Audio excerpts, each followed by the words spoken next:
and welcome back to my channel. So today I'm going to be answering all your vegan protein related questions. So last week I asked on my Instagram, it's a healthy lifestyle, follow me there. I put up a post where you could ask all your vegan nutrition related questions, and a whole bunch of them were protein related, which doesn't surprise me regarding that. Yeah, there's a lot of questions and myths and all of that regarding protein as a vegan. So I thought I would make two videos. So one of these videos just about protein as a vegan, and the second video is going to be about other nutritional questions, requirements as a vegan. So in the next video I'm going to answer about, B12, bloating, iron, calcium, iodine, things like that. So yeah, I have my computer here if I need to do some last minute googling. Hopefully not, hopefully I should have it all in my brain now. So to start off with, those of you who don't know, I have a bachelor's degree in health promotion and nutrition. I've been vegan about 3.5 years now. I love talking about nutrition. I love getting nutrition related questions. So I could talk hours about nutrition and all of that. So I find it fun that now I can use my nutritional skills to, help you, hopefully. So I have written a vegan nutrition ebook. I will link that down below. It has a whole bunch of information regarding all the nutritional requirements, information, things you may want to think about as a vegan, and eating the right nutrition. And of course, it includes some recipes and that. So check that out down below. Let's get into the questions. So, the first one is, of course, what protein sources are there as a vegan? So the majority of foods have protein. Some have more, some have less, of course. But like most foods have a little bit of protein. If it's not like rice or potatoes, and things like lettuce and cucumber, I don't think have any protein, but like many people seem to forget that, oats, nuts, seeds, legumes, grains, pasta, all of those have protein. Like look, now when I was looking over, I saw that, oil and things like rice and oil and that, which are, predominantly just carbs or just fat, don't have so much protein. But yeah, many seem to think that it is just chicken or bacon or eggs that have protein. So protein sources, which, can be recommended. I'm going to put up a little picture here somewhere of, high protein foods. So high protein foods are tofu, tempeh, seitan. So seitan is made from gluten, and gluten is actually protein, it's not a carb like many think. Then there's of course legumes, so all types of beans, chickpeas, black beans, green peas, soya beans, edamame beans, all high in protein.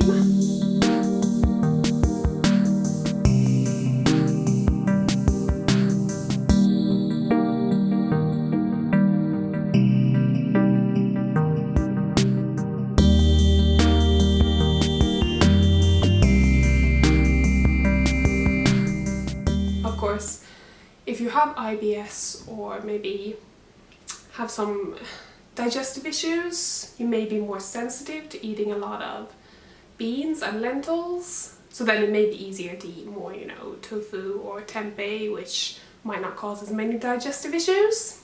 But I'm going to be talking more about the bloating and fiber in the next video. And then of course soya products. Soya burgers, soya meatballs, soya sausages, they're all high in protein.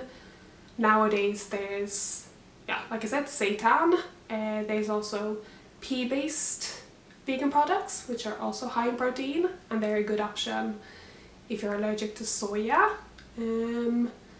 I think a majority of them are gluten-free as well. Then of course there's, bean pasta, quinoa, chickpea flour. Nuts and seeds are also a source of protein. Chia seeds, pumpkin seeds, almonds, like nut butters as well. But then of course it's the fact that they also have a lot of fat in them, which can be great for some, but would I say that nut butters are predominantly a source of protein? Not really. They contain protein, but I wouldn't say that's where you get your main source of protein. And the same goes for like vegetables. Like the majority of vegetables have some protein, but you're not going to be eating enough vegetables, like such high doses that it's going to be a huge amount, if that makes sense.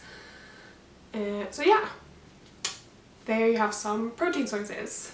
So something I quickly also have to add is that, people talk about spirulina and chlorella being a source of protein. However, you use such tiny amounts. I don't know how much a teaspoon is, maybe 5 grams, and it's not really an adequate protein source. When people compare spirulina to beef, say 100 grams spirulina has 40 gram proteins, whereas 100 gram beef has maybe 25 gram protein. It's not a fair comparison, so to say, considering that nobody eats 100 gram spirulina or chlorella. So just keep that in mind, and the same kind of goes when people compare 100 gram peanut butter with 100 gram chicken. I don't know if people make that comparison, but nobody's going to eat 100 gram peanut butter in one sitting compared to people can eat 100 gram chicken in a sitting. So it's just, I don't really like those comparisons because it's not fair comparisons. It's better to then, compare chickpeas versus black beans, or chicken versus turkey, or, maybe compare soya yogurt with dairy yogurt. Those are more fair comparisons.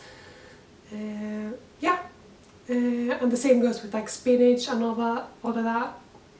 Sure, it has protein, but is it going to be your main source of protein? Not really. Still eat it because it has fiber, it has iron, all of that. Just wanted to add that in, but I will link down in the description below a post all about, food comparisons, protein comparisons, and my thoughts regarding them. Back to editing. And if you're allergic to soya, then, of course, skip the tofu, skip the soya beans. You're gonna have to skip the soy protein products. But things like, lentils, beans, quinoa, bean pasta, nuts, seeds, pea-based products, seitan if you're not allergic to gluten. Of course, if you have a soya allergy, you might have to eat more fiber-rich foods, which can cause digestive issues and things like that. So there are options, but you may have to slowly kind of transition to veganism so that your stomach has time to digest all the fiber. Then, of course, the question of protein powder as a vegan. Do you need it if you want to build muscle? Protein powder as a vegan is not necessary. It's not really necessary for anyone, but of course for certain people it may actually be helpful to drink protein powder, because you take 1 scoop and mix it in your oats or chia seed pudding, or just drink it as it is, and that's about 15 to 20 gram protein.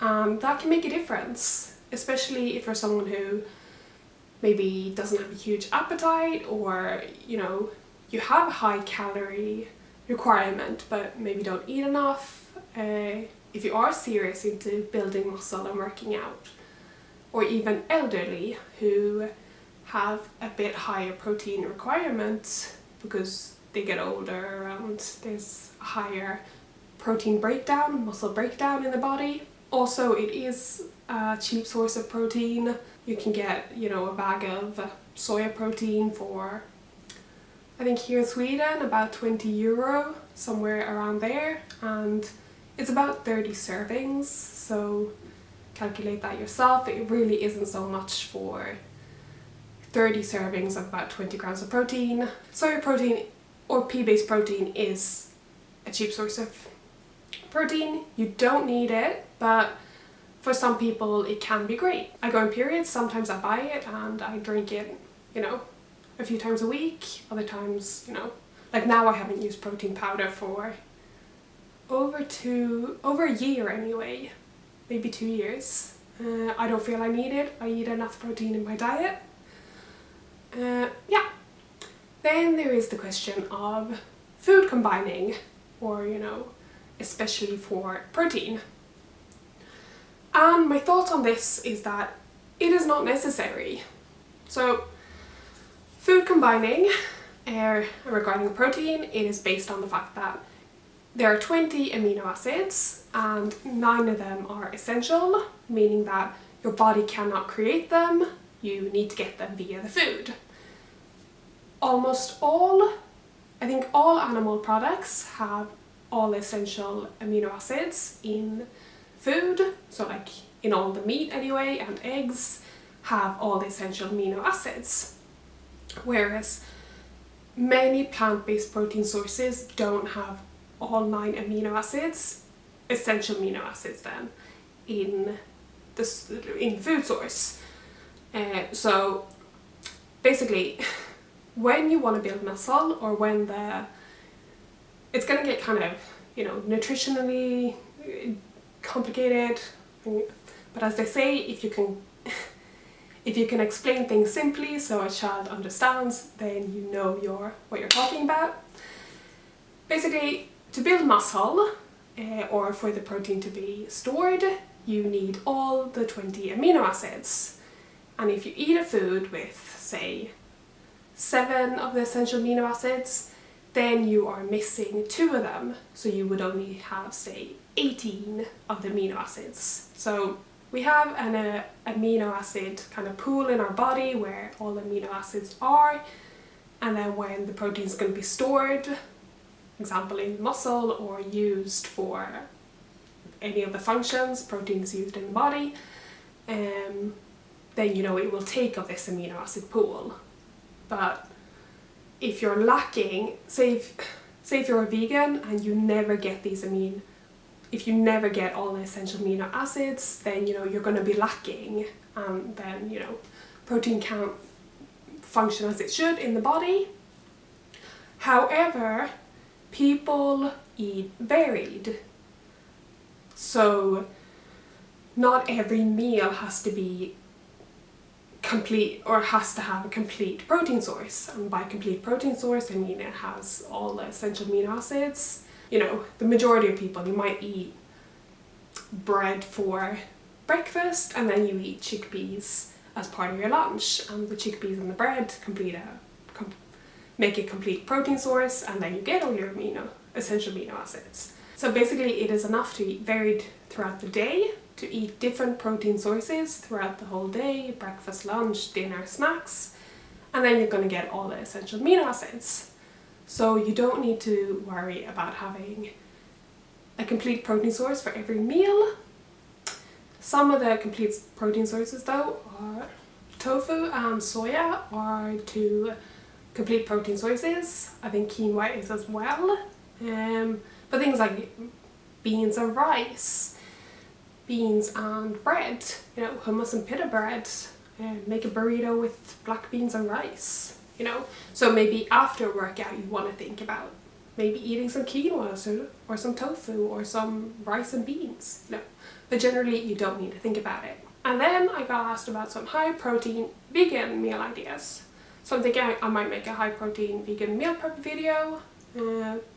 But some ideas of high protein meals are tofu scramble, Buddha bowl with quinoa, some edamame beans, some hummus, some tofu or tempeh, bean pasta with tofu and pea pesto, lentil soup with different beans.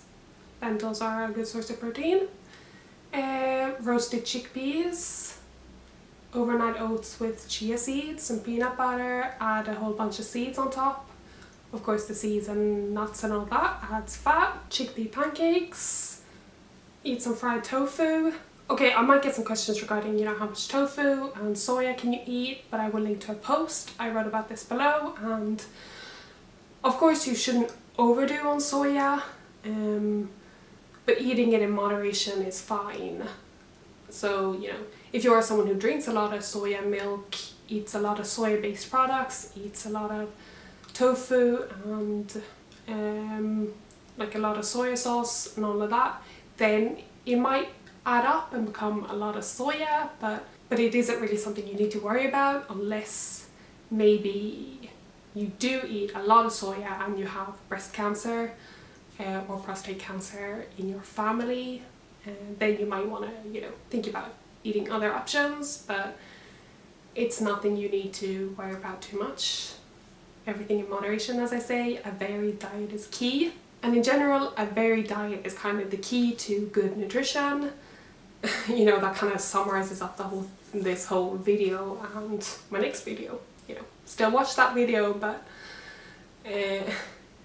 like whether you're a omnivore or a herbivore, a varied diet is what makes it healthy. You know, you could be eating just meat, potatoes and broccoli and end up with nutritional deficiencies. Whereas a vegan, if you're just eating raw food or just eating fruit or just eating rice and beans, there's a higher chance that you're gonna end up with nutritional deficiencies. And the vegans who eat very little or have very, very restricted diets, whether it's they choose to eat very restrictively, such as mono meals, raw food, just fruits, high carb, whatever, or if it's because of allergies such as soya allergy, nut allergies, gluten allergy, all of that, then there is a higher risk for deficiencies. So if you eat vegan and eat very varied, you vary which foods you eat on a weekly basis or a daily basis, whatever fits your life, then you're more than likely to get all the nutritional requirements you need, including protein. So keep that in mind, that try to eat varied. Like I said, the majority of foods have protein. How much protein do you need? So the recommendation is 0.8 gram per kilogram body weight. So what is that? If you're like, example 60 kilo, I think that's about 48 grams of protein. Just gonna do a little calculator here. Yeah, 48 grams of protein, which really isn't so much. If you think about it, that would be like a whole block of tofu, 250 grams, about 40 grams of protein. One soya burger is about 12 to 13 gram protein. I think a deciliter of oats, like 40 gram oats, has like 5 grams protein maybe, and then there's, you know, your nuts, your seeds, your pasta, your broccoli, your chickpeas and lentils and all of that. So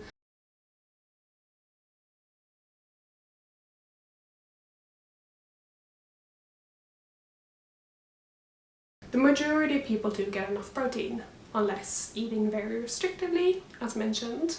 My personal opinion is that 0.8 grams is, you know, the kind of recommendation for everyone. You know, people can be healthy eating 0.5 grams per kilo body weight.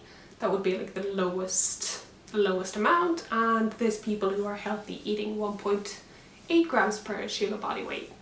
You know, we're all different, we all need different amounts, but I would say if you can, aim for 1 gram or 1.2 gram per kilo body weight protein, especially as a vegan. And if you are weight training, you know, try to aim for 1.2 grams if you can, mostly because the plant-based protein is not as, you know, easily absorbed. As I said, it doesn't always have all the essential amino acids, so it can be a good idea to have a little higher. And of course, if you are elderly, if you are, you know, older. I don't know how to put it, but the protein requirement does increase as you get older, and you know, the muscle breakdown happens quicker, and you want to have strong muscles, a strong body in case you fall or you hurt yourself. Then, you know, so of course in combination with training, doing some form of resistance or strength training. So yeah, lastly, do you need BCAAs? No, you don't. It is a waste of money. If you're going to drink BCAAs, branched chain amino acids, choose at least EAA, essential amino acids, because that has all amino acids. BCAA is just a waste of money.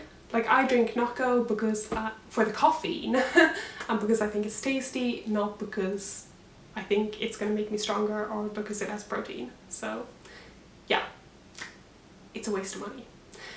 That is going to end my little protein chat. I hope you got something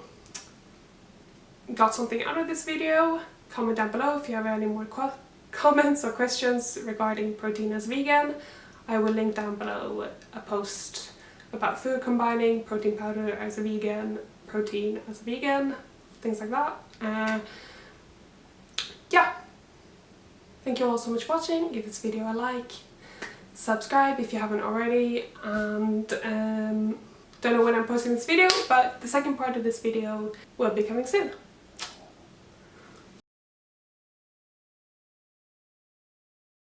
So I have written a vegan nutrition ebook. I will link that down below. It has a whole bunch of information regarding all the nutritional requirements, information, things you may want to think about as a vegan, and eating the right nutrition. And of course, it includes some recipes and that. So check that out down below.